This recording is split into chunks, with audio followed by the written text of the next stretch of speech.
আমাদের জীবন যখন কঠিন হয়ে পড়ে, যখন চারপাশ অন্ধকারে ঘেরা মনে হয়, তখন আমরা হতাশ হয়ে যাই।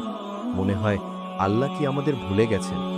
কিন্তু না, সূরা তহা আমাদের মনে করিয়ে দেয় আল্লাহ আমাদের কখনো ভুলেন না, বরং তিনি আমাদের সবচেয়ে বেশি চেনেন, বোঝেন এবং ভালোবাসেন। সূরা তহার শুরুতেই আল্লাহ বলেন, আমি তোমার উপরে কুরআন নাজিল করেছি কষ্ট দেওয়ার জন্য নয়। এই আয়াত আমাদের জানিয়ে দেয় ইসলাম কোনো বোঝা নয়, বরং মুক্তির পথ। কুরআন এসেছে তোমাকে ভেঙে দেওয়ার জন্য নয়, বরং গড়ে তোলার জন্য। এই সূরায় হযরত মূসা আলাইহিস সালামের জীবন কাহিনী আছে।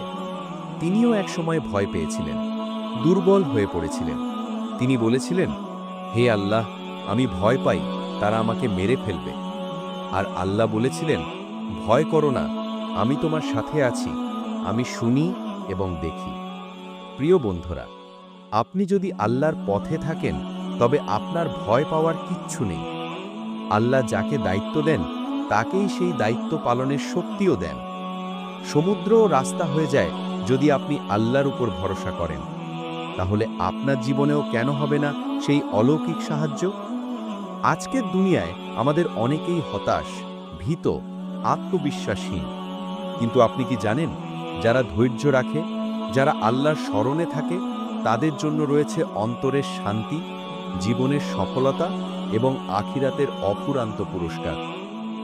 সূরা তহা আমাদের শেখায়, যদি আপনি আল্লাহকে মনে রাখেন, তিনিও আপনাকে মনে রাখবেন। যদি আপনি এগিয়ে যান, আল্লাহ আপনাকে পথ দেখাবেন। আর যদি আপনি কাঁদেন, আল্লাহ আপনার অশ্রুও গ্রহণ করবেন। সেই মূসা আলাইহিস সালাম যে একসময় একা ছিলেন, তাকেই আল্লাহ পাঠালেন সবচেয়ে বড় এক জালিম ফিরাউনের কাছে। কেন? কারণ মূসার ভিতরে ছিল আল্লাহর উপর ভরসা। প্রিয় বন্ধুরা, আমাদের জীবনে কিছু কঠিন পরিস্থিতি হতে পারে, এটা সত্য। কিন্তু আপনার রব, তিনিই সবচেয়ে ক্ষমতাবান।